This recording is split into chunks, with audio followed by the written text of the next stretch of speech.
يا أيها النبي والكوكب الذري أنت إمام الحضرة سلطانها الغيبي أنت إمام الحضرة سلطانها الغيبي يا أيها النبي الله الكوكب الذري يا أيها النبي والكوكب الذري أنت إمام الحضرة سلطانها الغيبي أنت إمام الحضرة سلطانها الغيبي لكني عابد الله إني ثقيل الله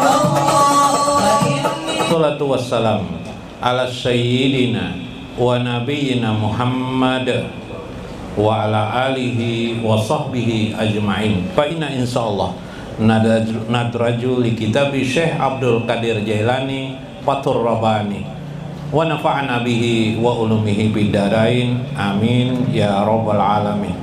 Semoga dengan melewati saluran Syekh Abdul Qadir Jailani keberkahan bagi kita semua yang mendengarkan, yang hadir di meja majelis ini.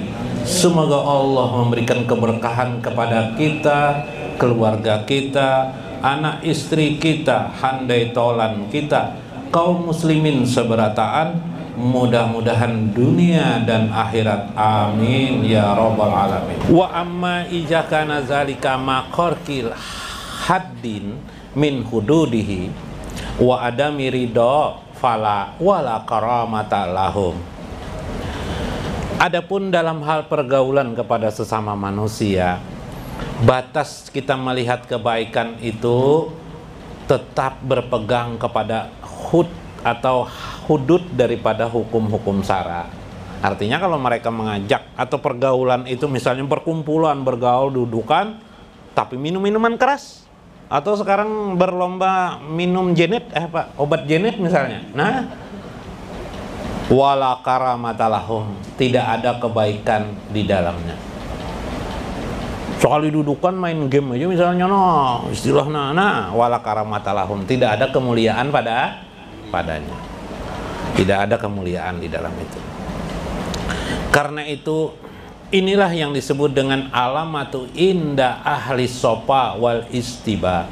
Inilah maksud daripada bukti tanda adanya orang-orang sopa, orang-orang suci dalam pandangan agama kita. Ujar Syekh.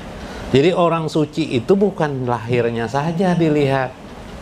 Misalnya kita melihat suci, pakaiannya bagus, kopiah tidak pernah tertinggal, sering di masjid, apalagi sering mengaji Al-Quran, bagus kelihatan? Yalah, bagus secara jahir. Kita melihat kan?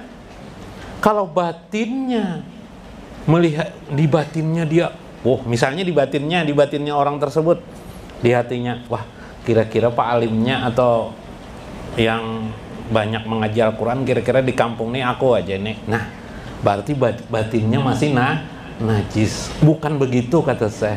Yang sopa itu ialah yang batinnya memandang kehidupan ini, yang dirasakan dilihatnya adalah kebaikan Allah Subhanahu wa ta'ala. Ada juga orang melakukan kebaikan tapi tidak berguna di pandangan Allah. Biasa mungkin sehari-hari pernah mendengar begini, si A itu, si Garbus itu misalnya, baik orangnya, memukul orang tidak bisa, apalagi menjahati orang tidak bisa, mengumpat orang tidak bisa, menyalahkan orang tidak bisa, pokoknya tidak bisa semua yang buruk-buruk. Ketika ditanya kepada si Garbus, wahai Garbus, kenapa ya engkau jadi melakukan semua ini? Tidak apa-apa karena memang bukan kebiasaanku. Aku diajari oleh ayah dan ibuku untuk tidak mencelakai orang. Selesai masalah itu. Maka orang ini melewati pandangan Allah masih belum berguna lagi, belum bermanfaat lagi. Kenapa? Karena pandangannya hanya karena kebiasaan, bukan karena sebab dia memandang kebaikan Allah Subhanahu wa taala. Kaulah paham lah, beda. Adalah perbedaannya lah. Nah, yang pertama itu kata saya, melakukan semua itu, dia itu jadi baik karena apa? Satu saja alasannya, dia melihat kebaikan Allah demi kebaikan Allah. Kalau yang kedua, kasus Garbus, dia melakukan kebaikan, dia tidak melakukan apa-apa, niatnya tidak ada apa-apa, niatnya hanya melakukan kebaikan karena disuruh orang tua.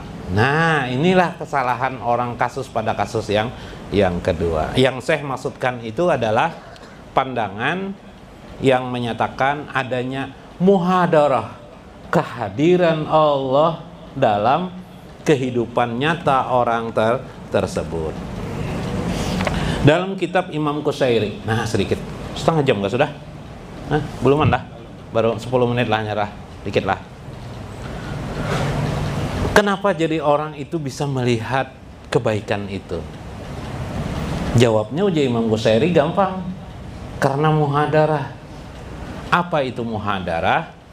Al-ibtida, muhadarah itu adalah hudurul qalbi, karena hatinya bisa menghadirkan Allah pada kehidupannya sehari-hari. Nah, ini muhadarah, atau bahasa lainnya hudur, hati yang hudur.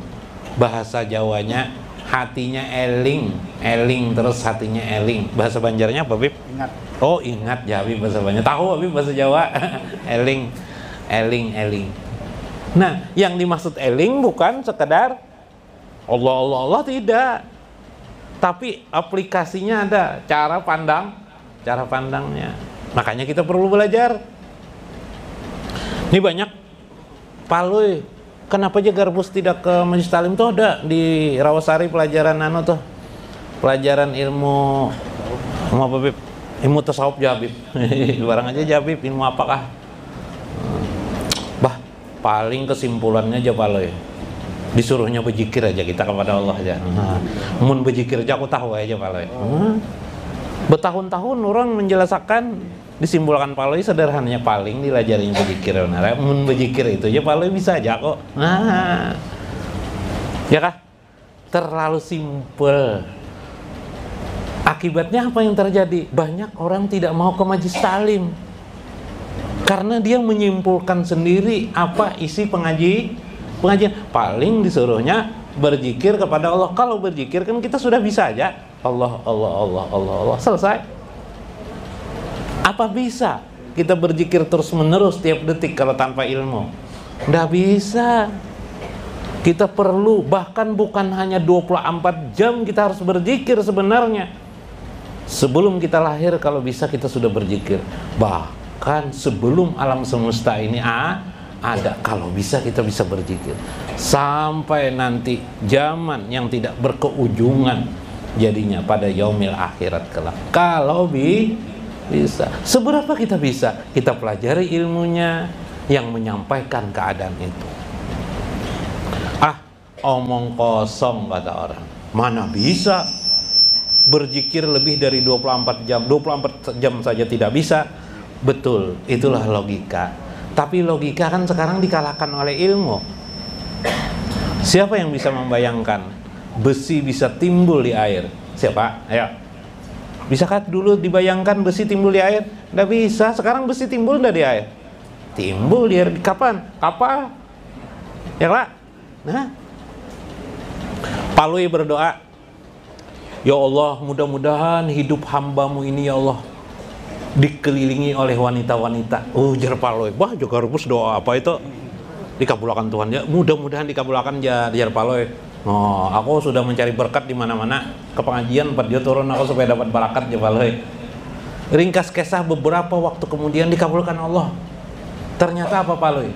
Palui jadi tukang sayur, dikelilingi wanita. Kalau tukang sayur tuh, ya lah. Nah, hati-hati berdoalah. Memang tidak masuk akal, tapi bahaya juga, ya kan? Nah, jangan dikira tidak masuk akal menurut pikiranmu itu. tidak masuk akal pada kenyataan kehidupan. Kehidupan ini akan datang itu banyak yang sekarang menurut kita tidak masuk akal. Yang sekarang mungkin di zaman-zaman dahulu tidak masuk akal, sekarang masuk akal. Dulu di zaman Rasulullah bagaimana Rasulullah bisa ceramah seperti ini? Nah, suara Rasulullah teriak-teriak terus lah, bisa lah? Udah bisa. Azan dulu Bilal naik ke atas Mekah, Kubah apa? Ka'bah itu berdiri, Allahu Akbar, Allahu Akbar sampai menara tinggi. Kalau di Kalimantan kan di hulu sungai ada kan masjid di Amuntai sana. Apa anunya nih naik ke atasnya nih? Tempat azan tuh. Iyalah. Tinggi no azan. Teriak-teriak. Sekarang orangnya di bawah aja. Nang azan kecil lagi. Nah, orangnya anak-anak aja umur 10 tahun, ada yang umur 12 tahun. Allahu Akbar, Allahu Akbar, kedengaran sampai ke ujung kampung. Kenapa pakai mic? Subhanallah. Dulu tidak masuk akal, sekarang masuk akal. Ini penting kita. Sekarang bagaimana muhadarah? Allah yang tidak terjangkau mungkin dengan akal pikiran. Sekarang dengan metode pemahaman muhadarah oleh para masyaikh, para syekh, mengertilah kita. Orang yang memandang kehidupan ini adalah kebaikan-kebaikan Allah, itu tanda orang itu sudah muhadarah kepada Allah, sudah bisa menghadirkan Allah di dalam hatinya.